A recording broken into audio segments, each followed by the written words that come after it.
Estudando o Livro dos Médiuns, um estudo sequencial da obra O Livro dos Médiuns de Allan Kardec. Essa é a nossa forma de transmitir esperança, conhecimento e alegria.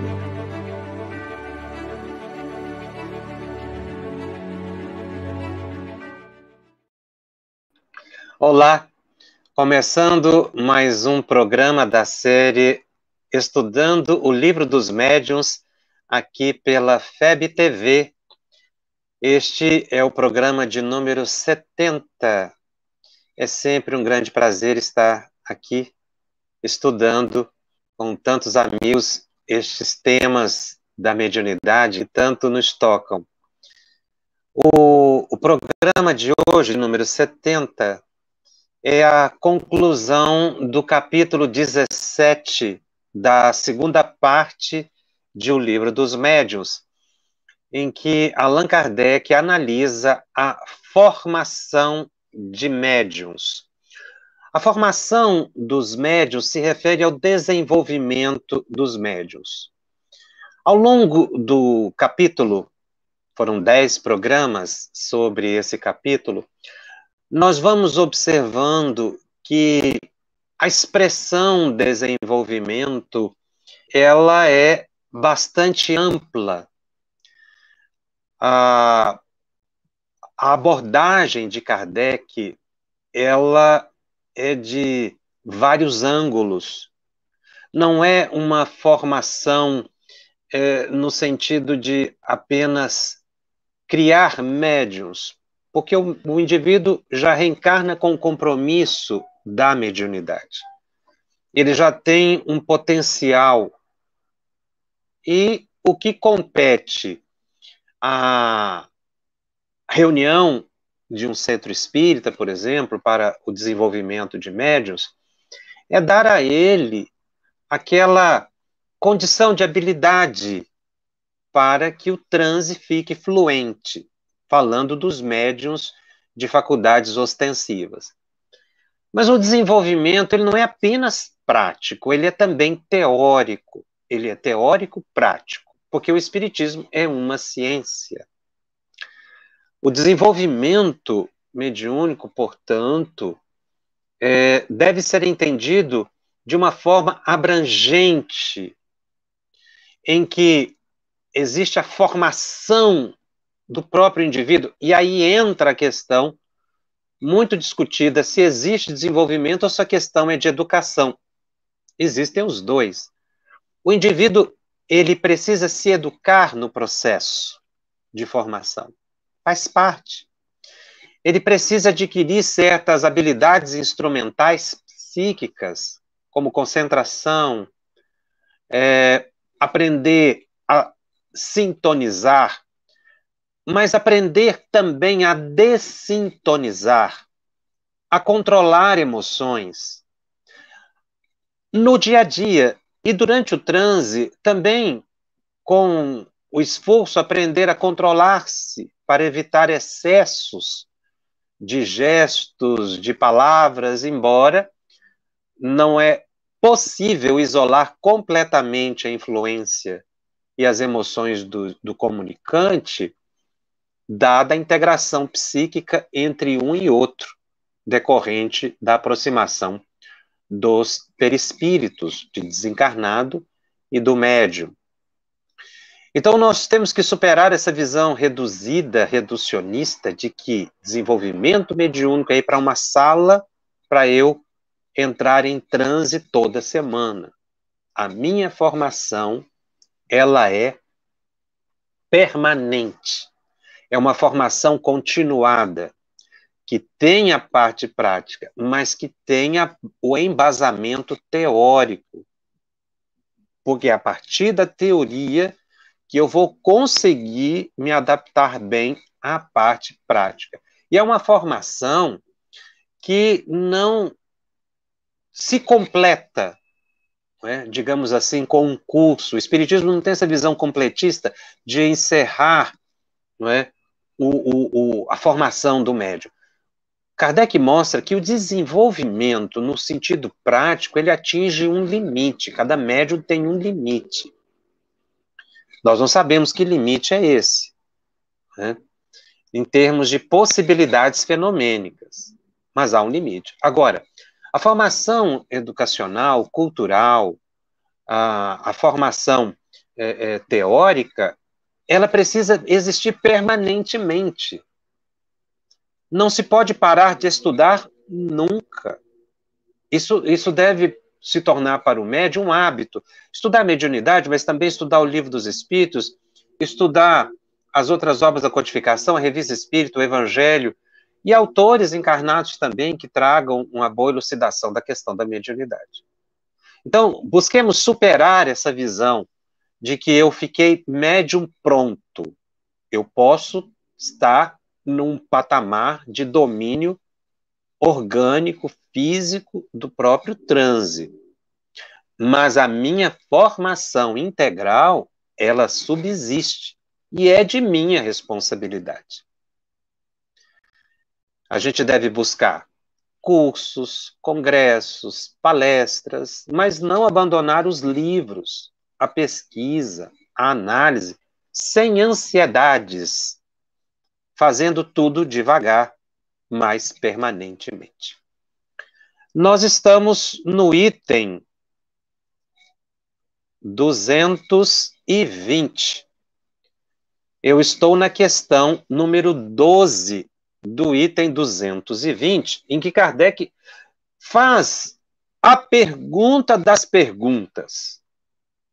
Aquela pergunta que não se cala, que a gente já ouviu centenas de vezes as pessoas fazendo.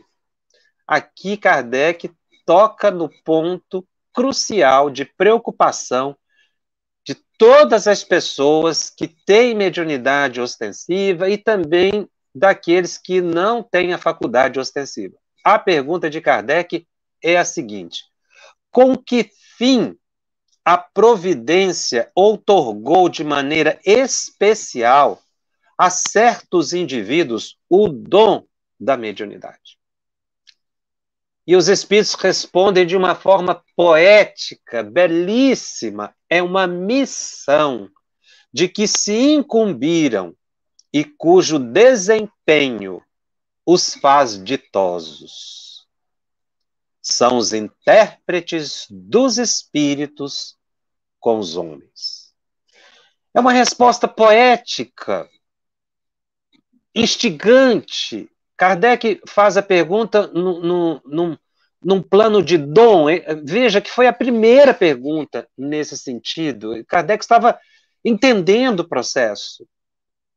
E aí ele utiliza a palavra dom, que muitas pessoas interpretam como se fosse algo especial. Até porque na pergunta Kardec coloca, outorgou de maneira especial. Especial porque o comum é não ter. Então, não é porque é uma pessoa melhor, mas é porque é diferente. A pessoa tem a possibilidade de produzir fenômenos psíquicos, metapsíquicos. E aí Kardec usa a palavra dom, e muitas pessoas entendem que a mediunidade, então, é algo que lhe é doado, um dom. Mas, ao longo das perguntas, a gente vai perceber que a palavra dom é explicada pelos espíritos e utilizada por Kardec, assim como a gente pode dizer que uma pessoa tem o dom da música, tem o dom da poesia, tem o dom da dança, não é? Tem o dom para matemática, tem o dom para física, para biologia. Ou seja, são possibilidades que o indivíduo tem e que tudo é outorgado pela providência. Mas o ato do indivíduo ter um certo dom da poesia não implica que ele não deva estudar para melhorar a sua capacidade poética. E os espíritos usam aqui também a palavra, na resposta, missão, também num sentido mais figurado. Vamos ler a questão número 13, que a gente vai compreender bem esse pensamento. Entretanto, médiuns há, ou existem médiuns, que manifestam repugnância ao uso de suas faculdades. E isso é uma verdade. Muita gente reclama por ser médio. Algumas pessoas até gostariam de não ser e que eles fossem tirados da mediunidade. E aí, os espíritos, na questão número 13, respondem a Kardec: são médiuns imperfeitos. Desconhecem o valor da graça que lhes é concedida. Na pergunta de número 14, Kardec aprofunda na análise com os espíritos a questão da palavra missão. Porque quando você fala de missão, para uma, né, que uma pessoa tem uma missão, a gente sempre lembra das grandes almas, das pessoas iluminadas, de altíssima moral, não é? E os espíritos falaram de missão. Aí Kardec faz uma pergunta também muito delicada e instigante. A pergunta número 14 é a seguinte: se é uma missão, como se explica que não constitua privilégio dos homens de bem? Porque realmente a palavra missão está ligada a isso. E Kardec continua: e que semelhante faculdade seja concedida a pessoas que nenhuma estima merecem e que dela podem abusar, ou seja, pessoas destituídas de moralidade. Também é uma pergunta que eu já ouvi centenas, eu posso dizer até milhares de vezes. As pessoas perguntam isso, né? Por que eu sou médium? E por que existem pessoas que não têm um bom caráter e que têm uma mediunidade excepcional? E os espíritos respondem a Kardec dizendo assim: a faculdade lhes é concedida porque precisam dela para se melhorarem. Eis o ponto. Para ficarem em condições de receber bons ensinamentos. Se não aproveitam da concessão, sofrerão as consequências. Sobretudo consciencial, completo ele. Jesus não pregava de preferência aos pecadores, disseram os espíritos a Kardec, dizendo ser preciso dar àquele que não tem? Então, os espíritos respondem aqui a Kardec fazendo uma outra indagação, levando a uma reflexão e usando a imagem crística de Jesus, que realmente é um pensamento crístico, ou seja, o mestre sempre dizia: eu vim para os doentes, eu não vim para os sãos, eu vim para os pecadores. Isso até um certo alento para os médios, ou seja, nenhum médium precisa se santificar para trabalhar na mediunidade. Não é isso que os espíritos pretendem. Por isso é que aqui, na questão 14, eles amenizam a palavra missão, porque você fala também para uma pessoa que ela tem uma missão, isso é um peso muito grande, não é? Porque a pessoa fica assim, naquela preocupação de ter que corresponder. Alguns espíritos levianos, obsessores até perigosos, se utilizam de médiuns e vigilantes e dizem a outras pessoas que, ó, você é médium, você é missionário. Isso é um perigo, esse tipo de orientação. Porque a pessoa, ela sente como se fosse colocada nela um peso, e aí que ela não quer ser missionária. Quer ter minha vida normal. E é o que os espíritos disseram. A faculdade é concedida para nós imperfeitos, para que a gente se melhore. Então não há de se exigir excessivamente do médium. O médium deve ser auxiliado, e os espíritos superiores auxiliam. É interessante porque alguns médiums recebem dos seus próprios mentores esse tipo de informação, de que eles têm uma missão, o que também é muito perigoso. Pode levar a um certo fascínio, porque a pessoa já se sente melhor do que as outras, né? Olha, eu tenho uma missão, eu tenho uma mediunidade, eu vou publicar livro. Isso realmente é uma ideia obsessiva, porque os espíritos sabem muito bem das nossas condições. É claro que existem médiuns missionários, mas isso é mais raro. A pergunta 15 é a seguinte: as pessoas que desejam muito escrever como médiuns, escrever ou incorporar, né, a psicografia ou psicofonia, e que não o conseguem, poderão concluir daí alguma coisa contra si mesma, no tocante à benevolência dos espíritos para com elas? Ele está perguntando se as pessoas que não têm possibilidade de psicografia ou psicofonia, isso deve ser entendido como uma falta de benevolência, não é? de misericórdia para com elas, ou descaso. E os espíritos respondem não, pois pode dar-se que Deus lhe haja negado essa faculdade, como negado tenha o dom da poesia. Nem todos têm o dom da poesia, e os espíritos continuam, ou da música. Porém, se não forem objeto desse favor, podem ter sido de outros, ou seja, a pessoa tem talento para algo e não tem para outro. A pessoa tem talento para música, o outro tem talento para química. São os nossos desenvolvimentos ao longo das várias reencarnações. Não é? Então, a pessoa não ter uma mediunidade, uma faculdade ostensiva, não quer dizer desamparo, não quer dizer que ela seja desprestigiada. É interessante esse contraponto, né, que os espíritos fazem aqui com Kardec. Algumas pessoas detêm a mediunidade não porque elas são melhores do que as outras, mas porque elas precisam do trabalho na mediunidade para se melhorarem. É o contrário. Aquelas que não têm a mediunidade ostensiva não estão desamparadas e nem impossibilitadas de se melhorarem. Pelo contrário, também têm o amparo divino e outras possibilidades. A pergunta 16 é também muito importante na questão do desenvolvimento da formação do médium. Como pode um homem aperfeiçoar-se mediante o ensino dos espíritos quando não o tem? Nem por si mesmo, nem com o auxílio de outros médiuns, os meios de receber o modo direto desse ensinamento. Essa pergunta também leva muitas pessoas ao descrédito, inclusive, da mediunidade, porque elas dizem assim, mas eu não recebo nenhuma orientação. Eu vejo muito dessas perguntas no Telegram.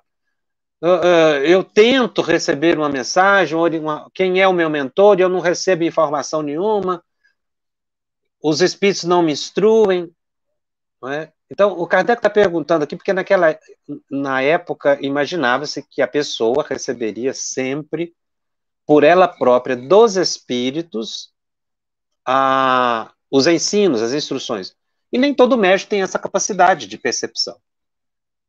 Todos os médiuns, nas madrugadas, fazem curso com seus mentores. Isso aqui nós já falamos, e tem uma ilustração belíssima no livro Missionários da Luz, não é? Dos médiuns indo, inclusive, para os centros espíritas, nas madrugadas, para estudarem com os elevados mentores. Mas, em estado de vigília, não é? Nem todo médium tem essa possibilidade de receber. E aí, como é que fica, então? Eu não tenho a mediunidade ostensiva, como fica? E os espíritos respondem a Kardec da seguinte forma: não tem ele os livros como tem o cristão evangelho? É uma contra-pergunta que também leva à reflexão. Ora, eu não recebo por mim próprio. Mas não existem os livros? O convite dos espíritos a estudar. Mas a resposta continua. Dizem os espíritos a Kardec: para praticar a moral de Jesus, não é preciso que o cristão tenha ouvido as palavras ao lhe saírem da boca. Ou seja, nós temos que aproveitar os livros que nos chegam da dimensão espiritual. Aqui é um ponto delicado, porque existem aqueles que acreditam que as interpretações dos espíritos são desnecessárias. Mas todo estudo, ele se enriquece. Todo professor que quer dar uma aula substanciosa para os seus alunos, ele não se limita a um autor. Ele pode até estar estudando um certo filósofo, mas ele busca sempre a colaboração de outros autores para enriquecer o conteúdo e não ficar apenas naquela repetição do que está escrito no livro. Então, todo professor cuidadoso, ele sempre lê mais para que ele tenha mais conteúdo e outros autores e traz para os alunos mais de um autor. No caso do Espiritismo, há uma coisa muito interessante, porque o autor ou os autores da doutrina espírita são os espíritos. Então, para interpretar a doutrina deles, só eles mesmos, que detêm conhecimento e fonte de informação suficiente para interpretar a doutrina espírita. Por isso você tem Manuel Filomeno de Miranda, você tem o André Luiz, você tem o Emmanuel, você tem Joana de Ângeles, esses espíritos que vêm explicar, são os explicadores. E eles explicam tanto que alguns consideram até como obras complementares ou subsidiárias, e em alguns pontos elas subsidiam mesmo, porque elas ajudam na interpretação. Esse é o papel. Veja que, sem nenhum demérito, mas aqueles que escrevem, eu me incluo, porque sempre tenho oportunidade de publicar artigo e livro, o que na prática a gente faz? A gente interpreta o intérprete. Então, eu tenho um livro que é sobre André Luiz. Eu fui em André Luiz, peguei e busquei esmiuçar o pensamento do André Luiz, mas André Luiz é um intérprete de Kardec. Então, na verdade, o livro é uma análise de Kardec pela ótica ou pela explicação de André Luiz. Então, os espíritos é que têm que explicar mesmo, através dos médiuns sérios, como Chico, Divaldo Pereira Franco, Ivone, Raul Teixeira, e outros médiuns aí consagrados, né, de grande confiabilidade, para trazer o pensamento dos espíritos. Então, a gente não pode dispensar os ensinos dos espíritos, porque eles são aqueles que detêm a fonte originária do saber espírita, que é o mundo espiritual, não é uma doutrina humana, para explicar. Porque senão a gente fica com a visão distorcida. Mesmo na época, os contemporâneos de Kardec, os clássicos, eles olhavam o fenômeno e buscavam interpretação humana. Se os espíritos não tivessem explicado como o fenômeno acontecia, eles não compreenderiam, porque realmente depende dos espíritos. Né? Então, os pesquisadores contemporâneos de Kardec, eles também buscavam nos espíritos a explicação dos fenômenos e faziam ali as suas análises. Aqueles que abandonavam essas explicações, a análise deles ficava realmente diminuída, porque não dá para você analisar um fenômeno espírita pela ótica exclusivamente humana. Partindo desse princípio, e aqui analisando o que os espíritos disseram a Kardec, na primeira questão que eu li, que é a questão número 12, eles usam uma expressão aqui, ou uma ideia, extremamente importante e complexa, tá? Os médiuns são os intérpretes dos espíritos com os homens. A gente define muito mediunidade, médium é a ponte. É uma ponte. Mas não é de trânsito livre. Na verdade, o médium não é uma ponte inerte. Essa é uma ideia simplificada, não é? Singela do que realmente é o processo. A questão mais complexa. Eu posso usar médium é uma ponte, intermediária é meio. Mas, na verdade, o médium ele é um intérprete. Meio nesse sentido, porque ele está entre os espíritos e os homens. Mas ele é um intérprete. E veja o que André Luiz fala dessa função interpretativa do médium. Está numa mensagem na revista Reformador da FEB, publicada em agosto de 1945. Eu peguei um pequeno trecho da mensagem, é belíssima, em que André Luiz explica essa questão, dizendo assim: edificar a mediunidade constitui uma obra digna do esforço aliado à perseverança no espaço e no tempo. Um habitante de esfera diferente necessita valer-se dos recursos que lhe oferece o cooperador identificado com o círculo onde pretende fazer-se sentir. Trata-se de imposição vulgar nas próprias relações entre países terrestres de cultura diversa.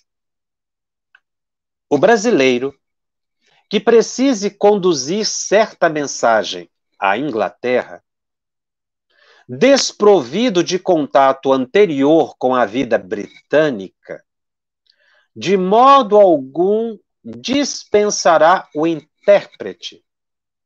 E esse intermediário, para cumprir a tarefa, deve preparar-se devidamente,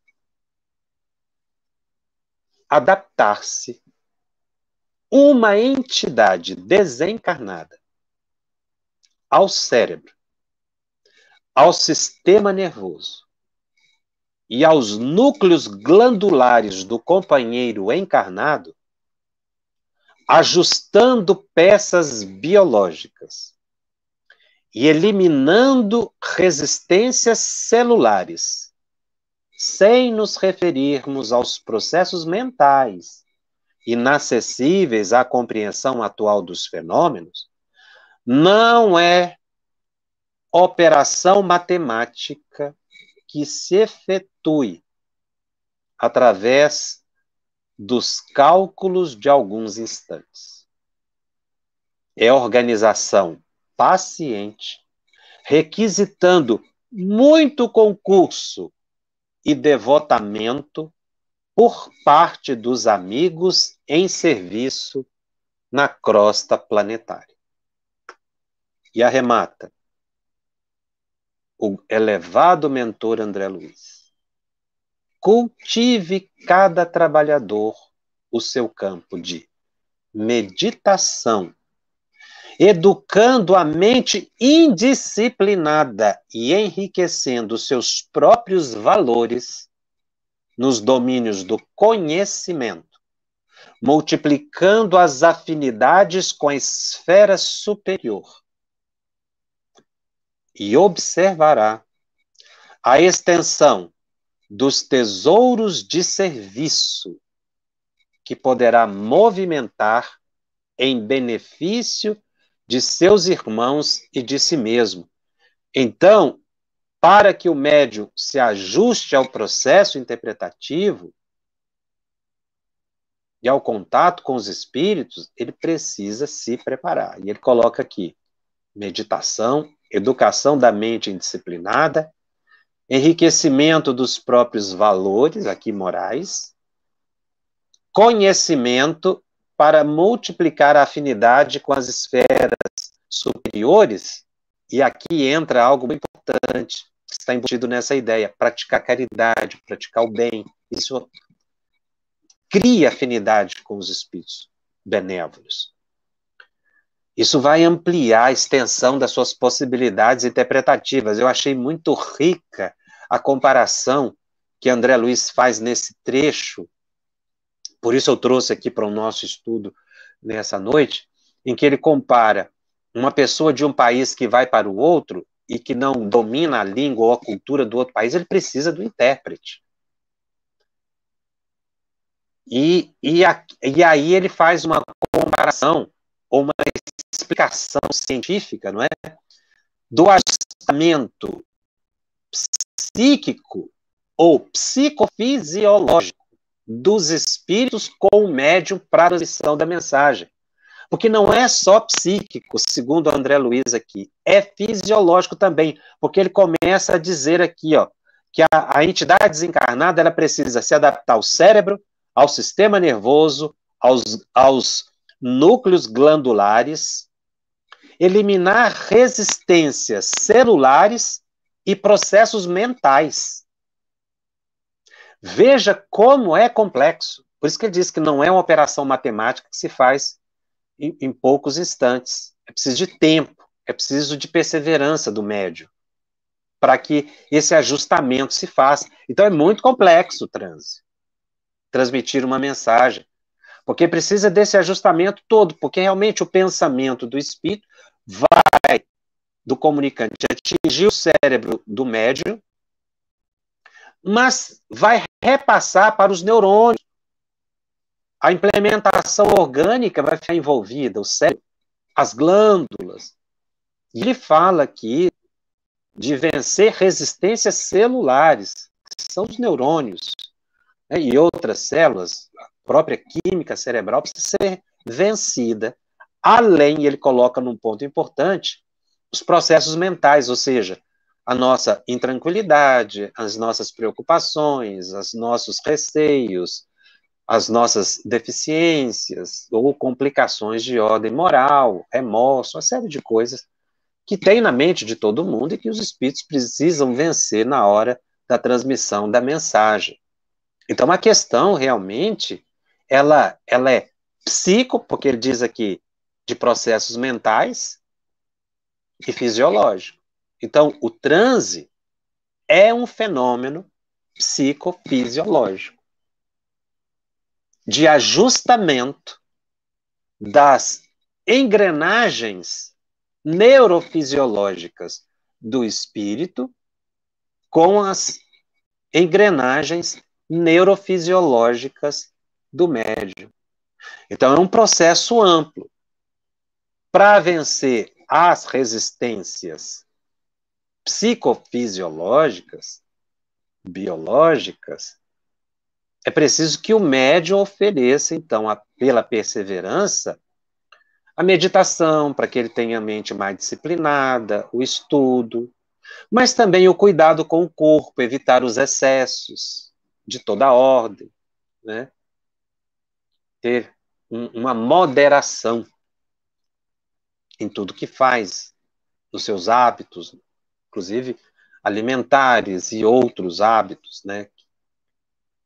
Que atingem o corpo físico, que se referem mais ao corpo físico, porque lembremos o que até já comentamos, nós falamos em corpo físico, mas o nosso corpo físico é um agregado energético, fluídico, e que essa fronteira, não é? Espírito, perispírito e corpo, ela na verdade não existe. É uma região que se interpenetra e não uma parede que você pula de um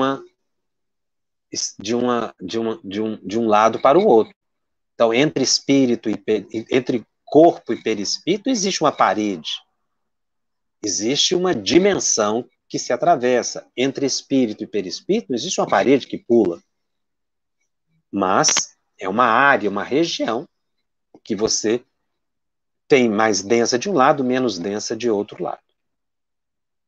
Por isso a implementação física interfere tanto na faculdade mediúnica, no processo do transe.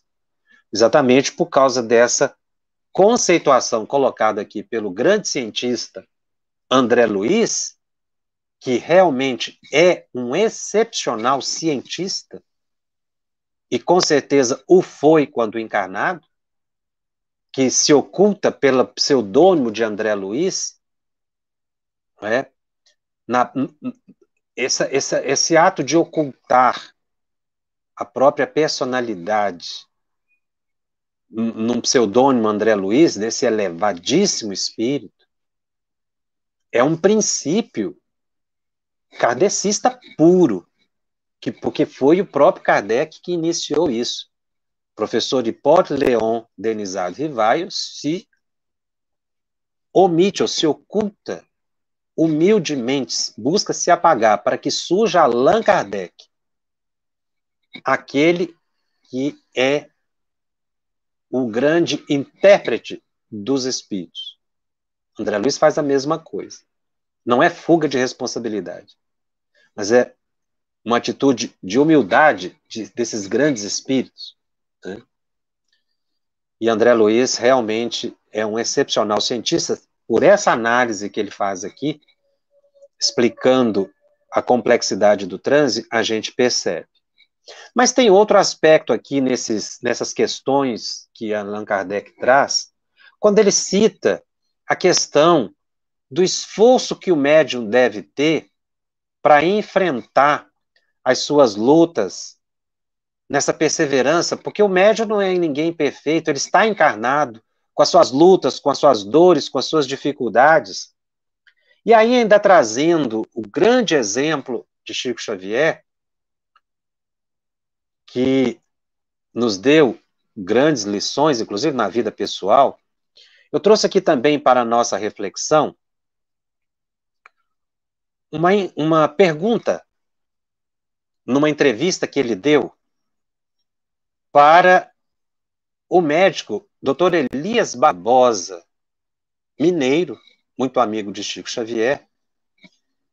Ele escreveu um livro, No Mundo de Chico Xavier, que foi editado pelo Instituto de Difusão Espírita, AID.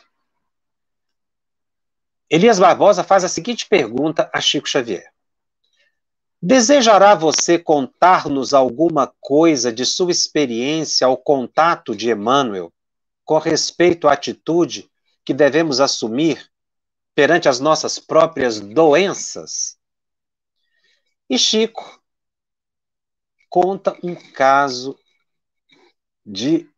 que traz uma lição muito importante para todos os médiuns. Médiuns com possibilidades ostensivas ou não. Chico responde da seguinte forma, e nós vamos procurar trazer aqui a sua interpretação.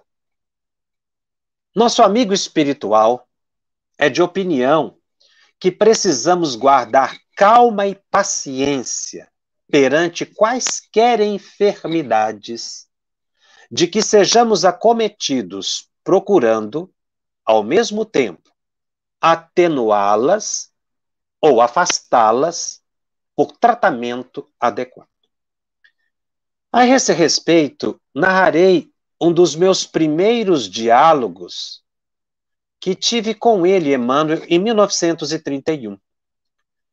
Achava-me sob o domínio da doença complexa que trago até hoje em meu olho esquerdo, quando o nosso mentor espiritual apareceu-me pela primeira vez.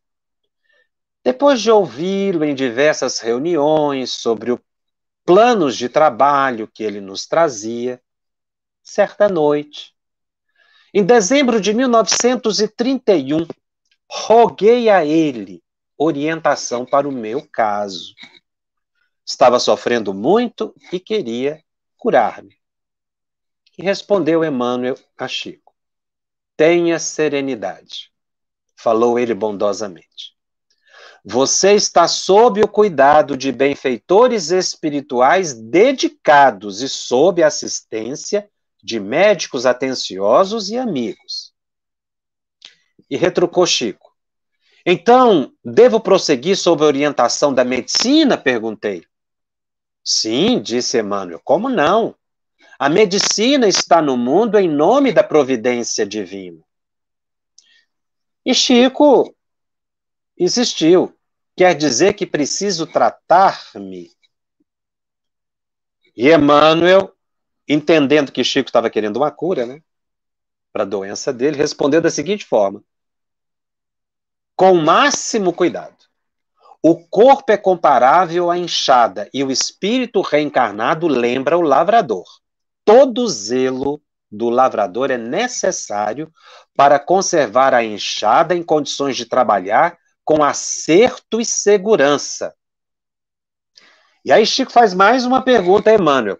O senhor quer dizer que, embora eu seja médium e veja o Senhor ao meu lado com tanta bondade e cultura, não posso esperar a intervenção do plano espiritual?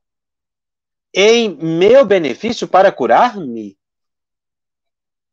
E Emmanuel responde: por que você receberia privilégios por ser médium? A intervenção do plano espiritual está operando em seu favor, sustentando as suas forças através do magnetismo curativo e secundando a ação dos oculistas que nos amparam.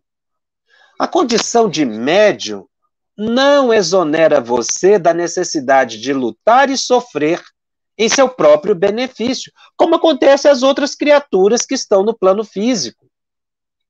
E Chico insistiu com Emmanuel.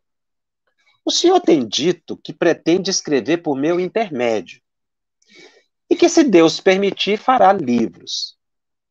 Mas o senhor acredita que eu posso desempenhar tarefa mediúnica, assim, doente dos olhos, como estou? E Emmanuel respondeu, sem dúvida nenhuma. Se formos esperar a saúde perfeita a fim de trabalhar, quando aprenderemos a cumprir os nossos deveres? Se você tivesse na Terra com todas as facilidades em mão, no estado de evolução deficitária em que ainda nos achamos, talvez as dificuldades no serviço espiritual para você fossem muito maiores. E Chico continua o diálogo fazendo mais uma pergunta. Então, como é que o senhor considera a doença do olho? No meu caso, quando tanto preciso me esforçar para a tarefa em início. E Emmanuel, naturalmente, deve ter dado um tempinho aí na conversa, porque ele respondeu assim: observemos a sua enfermidade como sendo um abençoado apoio que o Senhor concedeu caridosamente a você, para que venhamos a caminhar com menos riscos e perigos em sua atual romagem na terra. Confie no Senhor, pois sua doença é arrimo que ele enviou em seu auxílio. Ao ouvir essas últimas palavras, indaguei alegremente. Aí o Chico fala, então Jesus vai curar-me? Emmanuel me fitou com bondade e mandou que eu abrisse o Evangelho segundo o Espiritismo, no capítulo 6, intitulado O Cristo Consolador. E recomendou que eu começasse a leitura do texto. Então eu comecei a ler em voz alta as palavras do Cristo. Vinde a mim, todos vós que estáis aflitos e sobrecarregados, que eu vos aliviarei. Quando atingi a palavra aliviarei, nosso amigo espiritual sustou a leitura e disse-me, compreendeu bem? Jesus não nos promete curar-nos, isto é, retirar-nos da bênção das obrigações que nos cabe cumprir perante as leis de Deus. Mas sim, promete aliviar-nos e auxiliar-nos. Confiemos no Mestre Divino e trabalhemos. E Chico arrematou dizendo, entendi a lição que me era dada e resignei-me. Hoje, depois de transcorrido 36 anos sobre este diálogo, agradeço ao Senhor a bendita doença que carrego nos olhos, sempre tratada por médicos amigos e por amigos espirituais.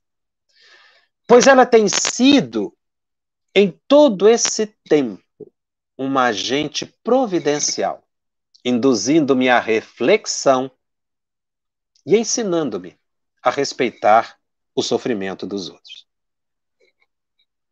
Esse caso de Chico não precisa de comentário.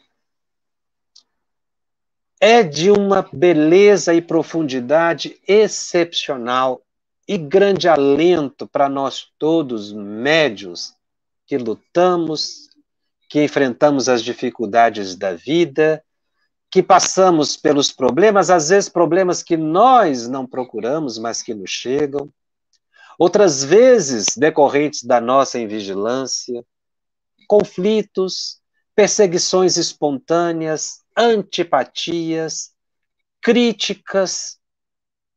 Tudo isso constitui o que Emmanuel chamou de bênção das obrigações que nos cabe cumprir.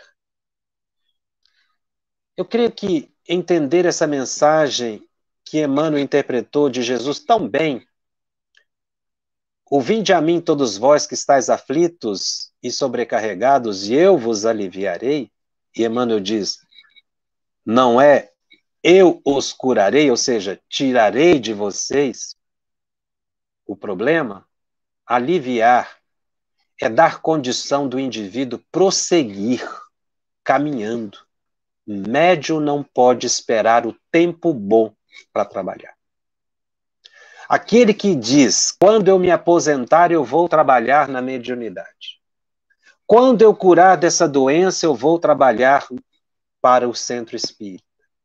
Quando eu tiver certa segurança financeira, eu vou trabalhar em benefício do próximo e na minha mediunidade.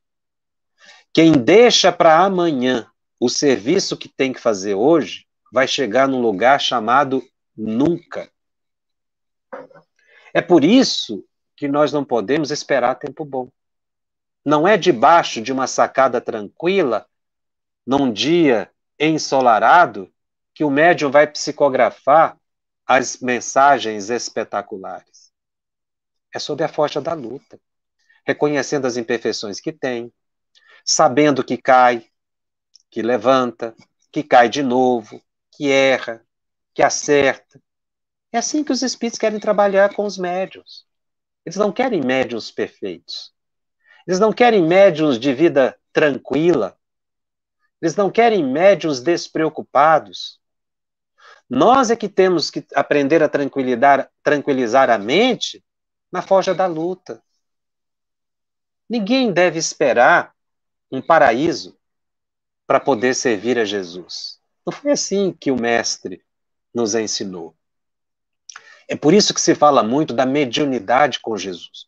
Mediunidade com Jesus é a mediunidade em luta sob a orientação dos ensinos de Jesus. Não é sob benesses do alto. É por isso que a vida do médium é tão agitada, turbulenta. Acho que já comentei aqui com vocês que o próprio Allan Kardec passou por uma situação semelhante de ter que trabalhar bastante e mesmo assim dar conta da codificação espírita. Quando ele foi publicar a revista Espírita, ele foi numa reunião mediúnica e consultou o Espírito de Verdade se deveria iniciar a revista Espírita, o que seria um trabalho hercúleo, né? Organizar uma revista e ainda escrevendo Livro dos Médiuns, Gênese, pesquisando o Evangelho, enfim. Era mais um trabalho. Então, os espíritos disseram que Kardec deveria sim, você deve começar a revista Espírita. E aí Kardec, sabiamente, né, querendo aproveitar ali daquele momento de elevada orientação, ele disse, eu tenho 2 empregos. Então eu devo deixar um emprego para poder me dedicar à revista? Os espíritos disseram a ele, não, você vai continuar com seus 2 empregos. Quer dizer, Kardec não teve facilidade. Eles disseram, você vai encontrar tempo, sim, para trabalhar na revista Espírita. Dr. Bezerra teve uma família numerosa. Eu nunca me esqueço dele. Ele ficou viúvo, ele casou com uma segunda vez, porque ele tinha vários filhos. A segunda vez ele casou com a cunhada, que o ajudou bastante a levar a educação dos filhos, não é? E ele nunca abandonou a tarefa da presidência da FEB, das palestras, da divulgação. Família nunca foi problema para Dr. Bezerra de Menezes. Eurípides Barçanufo tinha uma vida plena na política, na educação, e ele se organizou de tal modo, ele foi deixando alguma coisa, deixou a política, mas ele trabalhava abnegadamente para tantas pessoas em Sacramento, no estado de Minas Gerais, aqui no Brasil, que era uma coisa assim impressionante. Ele atendia centenas de pessoas por dia, ao sacrifício. Isso nunca foi problema para ele. O próprio Divaldo Franco menciona, está aí, recebendo os nossos cumprimentos, completando no ano de 2022, 95 anos de trabalho pleno, uma dedicação à divulgação do Espiritismo no mundo inteiro. Nós vemos influência de Divaldo, fundando centros espíritas, estimulando as pessoas à renovação do próprio pensamento, e o exemplo excepcional que ele dá na Bahia, a Mansão do Caminho, que realmente é um local exemplar de caridade, do modo de se fazer caridade, sem criar dependência, sem criar clientelismo. Divaldo, um gigante no trabalho da oratória, da caridade e da psicografia. Ele certa vez nos disse: hoje nós viajamos de avião, mas no passado era por estradas emburacadas, num domingo, e na segunda-feira tinha que pegar no trabalho para o sustento pessoal, porque ele sempre trabalhou. Então ele dedicava as horas que sobrava para a divulgação e viajou o mundo inteiro. Centenas e centenas de países, levando sempre a doutrina espírita e não a promoção pessoal. Numa abnegação impressionante a de Divaldo. O seu carisma é muito grande, mas o esforço dele é maior ainda, porque ele foi uma pessoa, e é uma pessoa, né, que sempre buscou se aprimorar. Eu digo, foi no passado, né, nesse sentido de formação, desde juventude, desde a infância, que ele tinha uma vidência espetacular, mas ele não ficou nesse ponto das possibilidades que tinha, mas ele buscou se aperfeiçoar. E está aí, ainda ativo, psicografando e fazendo palestras excepcionais. Nosso querido Divaldo Pereira Franco, um dos maiores médiuns, se não da atualidade. E não posso deixar de citar também Raul Teixeira, que também trabalhou,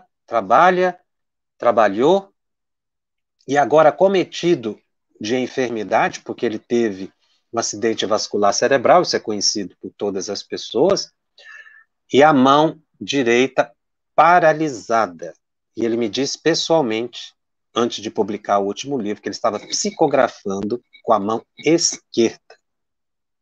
Os espíritos vinham e o prepararam. Quer dizer, a doença não foi obstáculo não é obstáculo para Raul Teixeira. A vida de luta de Divaldo nunca foi obstáculo para a psicografia dos grandes livros que ele tem em contribuição com o Espiritismo. E já citei Chico, e já citei aqui, não é, o Dr. Bezerra de Menezes, Euriba Sanufo, e a grande paladina da mediunidade, que é Ivone do Amaral Pereira. Mas eu gostaria de incluir nesse rol aqui também, nesse finalzinho de programa, Sueli Calda Schubert, porque agora na vida espiritual, quem conviveu com a Sueli de perto sabe a luta que foi dessa grande evangelizadora, grande intérprete dos espíritos, de uma mediunidade excepcional, Sueli Calda Schubert, a luta que ela tinha para a própria manutenção e manutenção da família. E nunca deixou de trabalhar. Então, esse exemplo que eu trouxe aqui de Chico e dessas outras citações é para nos estimular, médiuns, a avançarmos, a perseverarmos, e não pararmos nos obstáculos que a vida nos oferece. E para encerrar essa parte do programa, e encerrando também esse capítulo tão belo que é a formação dos médiuns, eu vou ainda trazer aqui uma outra pergunta que foi feita a Chico Xavier, porque os espíritos, na questão 16 aqui do livro dos médiuns, desse item estudado, Os Espíritos falam, para praticar a moral de Jesus, não é preciso que o cristão tenha ouvido as palavras que lhe saíram da boca. Nós devemos buscar os livros para estudar. Os Espíritos são insistentes nisso. E aí, no livro Entrevistas, publicado também pelo Instituto de Difusão Espírita, de Arara, São Paulo, fizeram a seguinte pergunta para Chico Xavier: como entende você a mediunidade espírita com Jesus? E Chico dá uma aula. A resposta de Chico é a seguinte: para mim, e digo isso apenas com respeito à minha pobre e apagada pessoa, mediunidade espírita com Jesus tem sido um processo de iluminação, pelo qual, quanto mais os bons espíritos escrevem e se comunicam por meu intermédio, mais evidentes se tornam os meus defeitos e inferioridades, não só perante os outros, como também perante a mim mesmo. Compreendo desse modo que mediunidade com Jesus, para mim, tem sido um encontro progressivo e constante comigo mesmo, em que a luz dos amigos espirituais me mostra, sem violência, quanto preciso ainda aprender e trabalhar para melhorar. Eu encerro aqui o capítulo 17. Na semana que vem, nós vamos estudar o capítulo 18 de O Livro dos Médiuns, dos inconvenientes e perigos da mediunidade, e vamos ver se a gente tem aqui algumas questões para a gente responder nesse finalzinho de programa, que vieram dos nossos amigos aí, que estão assistindo o programa ao vivo. Quem não estiver ao vivo, pode passar as perguntas no Telegram, ele fica aberto 24 horas para você fazer pergunta por semana, mas você pode fazer pergunta dos programas anteriores. Aqui o nosso sistema está pedindo uma pausa, não sei se eu vou conseguir abrir as perguntas.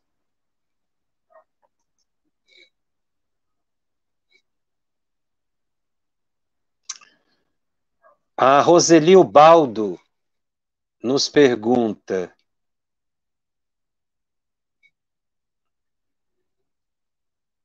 conheci a mãe de um aluno que tinha uma mediunidade fantástica, mas ela começou a ler cartas e receber por esse dom. Depois de um tempo, ela perdeu esse dom. Ela pode, nessa encarnação, recuperar? Claro. Jesus veio para os doentes e não para os sãos. Então, reajuste o caminho que os espíritos vão utilizá-la novamente. Aliás, esse é o tema desse capítulo, né? Perda e suspensão pelo mau uso, mas os espíritos podem fazer a faculdade ficar novamente ativa, desde que a pessoa transforme-se moralmente, estude e dê o tempo de meditação aos espíritos. Muito interessante essa pergunta.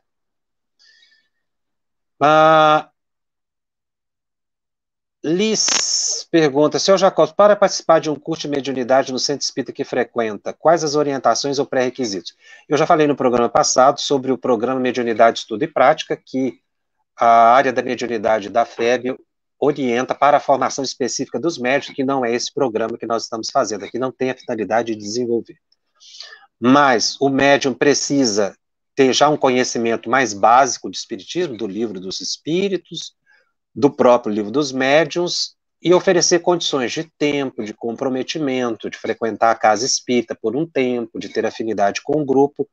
Se a pessoa procurar um centro espírita e fazer esse programa, o estudo do MEP, Mediunidade, Estudo e Prática, que é um estudo de formação, ele vai receber as orientações adicionais, mas basicamente são essas. Você tem um conhecimento básico de espiritismo, não é, para entrar para esse estudo. A Flávia pergunta: como fazer para ver os espíritos? Todos podem desenvolver essa sensibilidade? Não, Flávia. A gente não desenvolve a faculdade de ver os espíritos, a gente não provoca em nós a formação dessa possibilidade. O médium reencarna, ele é preparado no mundo espiritual para enxergar os espíritos, a visão é sempre psíquica. Se a pessoa reencarna e não tem essa faculdade, ele não vai conseguir desenvolvê-la. Ele não cria na psique do indivíduo essa possibilidade. Nenhum espírito pode fazer isso. E nenhum curso pode fazer isso. Então a pessoa já reencarna com essa possibilidade, assim como todas as faculdades. O André Luiz Polimene de Mesquita me pergunta: boa noite a todos, voto de prosperidade. Jacobson, o correto é afirmar a faculdade mediúnica é desenvolvida e o médium é educado. Você pode fazer essa análise, né? Porque eu tenho uma faculdade de psicografia, eu desenvolvo ela, porque ele é esse aspecto psicofisiológico que André Luiz explica. Agora, educação já é algo mais amplo. O médium, para psicografar adequadamente, ele precisa ser educado? Claro, porque é a formação ampla do ser integral, tá? Não basta eu ter uma faculdade desenvolvida, eu preciso ter educação também. A Rosana Polato me pergunta: a psicofonia também pode ser semiconsciente, ou seja, o médium pode ver cenas e depois interpretar o pensamento do espírito? Vamos entender o que é essa palavra interpretação. Interpretação é uma capacidade psíquica que o médium tem e que surge espontaneamente. Então o espírito me transmite um pensamento, eu falo. Esse ato de eu falar o que me veio à mente é o processo interpretativo. Diferente, por exemplo, de quando você lê um livro e interpreta o parágrafo do livro. Não é isso que os espíritos estão dizendo. Veja o que André Luiz explicou no texto que eu li. É um fenômeno automático. O cérebro do médium tem que estar apto a transmitir. Esse processo de transmissão, na verdade, é um processo interpretativo. Então, não é assim, o espírito me transmite um pensamento. E eu paro, reflito sobre o pensamento do espírito, e aí eu interpreto e falo para as pessoas. Não é assim. O processo interpretativo ele é automático, por isso é que a pessoa tem que estar estudando, buscando a caridade, o bem, se educando, porque a hora que o pensamento chega e ele fala, o que ele fala automaticamente, nesse átimo do próprio pensamento, é aí que ocorre a interpretação. Então é diferente de uma pessoa que lê um livro e interpreta.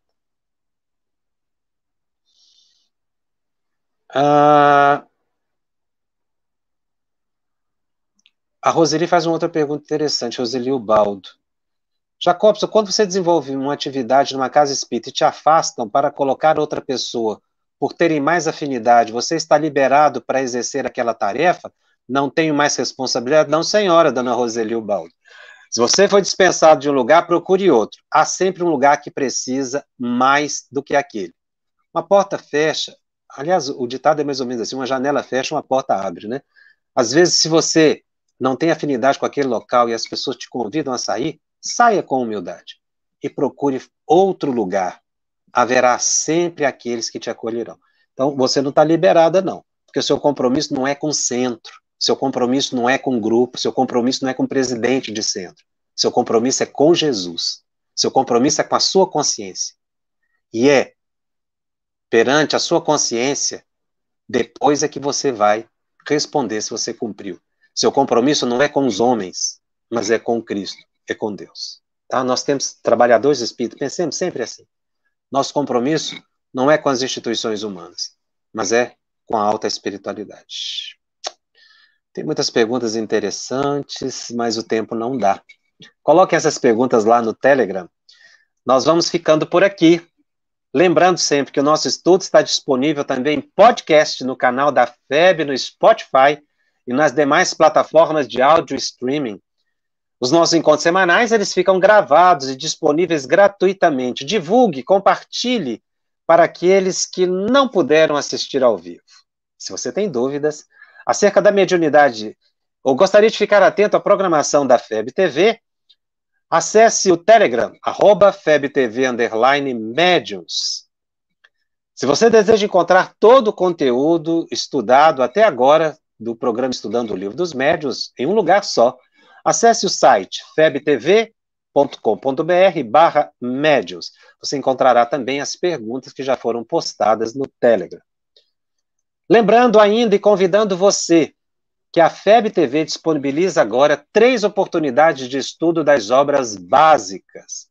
Segunda-feira, 20 horas, horário de Brasília, estudando o Livro dos Espíritos. Terça-feira, 20 horas, hora de Brasília, aqui conosco estudando o Livro dos Médiuns.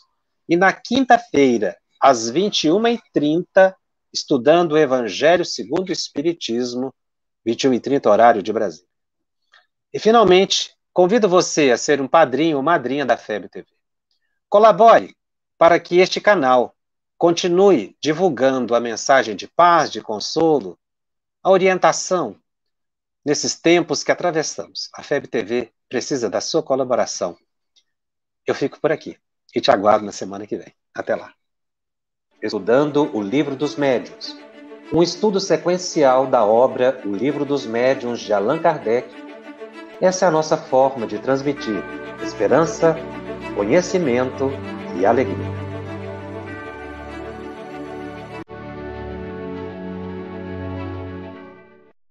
Nós queremos te agradecer do fundo do coração e aproveitar esse momento para pedir que você se junte ao projeto, continue sendo um colaborador, continue fazendo as suas doações para que o trabalho prossiga, levando esclarecimento, levando consolação a milhares de corações espalhados pelo Brasil e pelo mundo. Gratidão e esperança na continuidade da sua doação.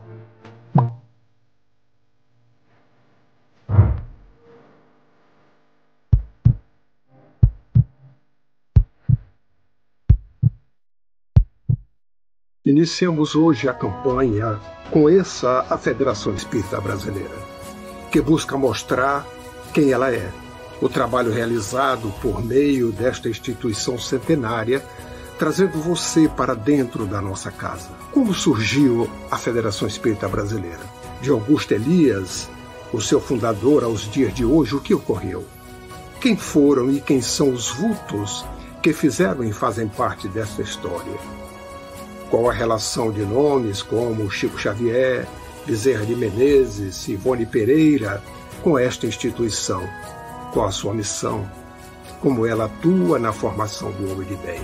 Apresentaremos a Federação Espírita Brasileira em formato dinâmico com vídeos, depoimentos, postagens históricas, áudios. Conheça e faça parte desta família.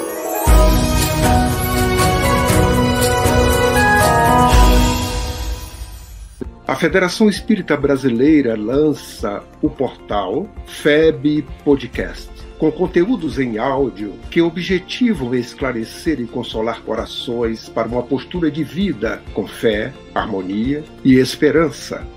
Diretamente dos estúdios da Federação Espírita Brasileira, está começando o podcast Espiritismo em Pauta. Você está ouvindo o podcast Estudando o Livro dos Espíritos. Olá, eu sou o Thiago Toledo e você está ouvindo o podcast do Cidadão do Universo. Você está ouvindo o podcast do Entre Dois Mundos. Você está ouvindo o podcast do Gostinho de Leitura.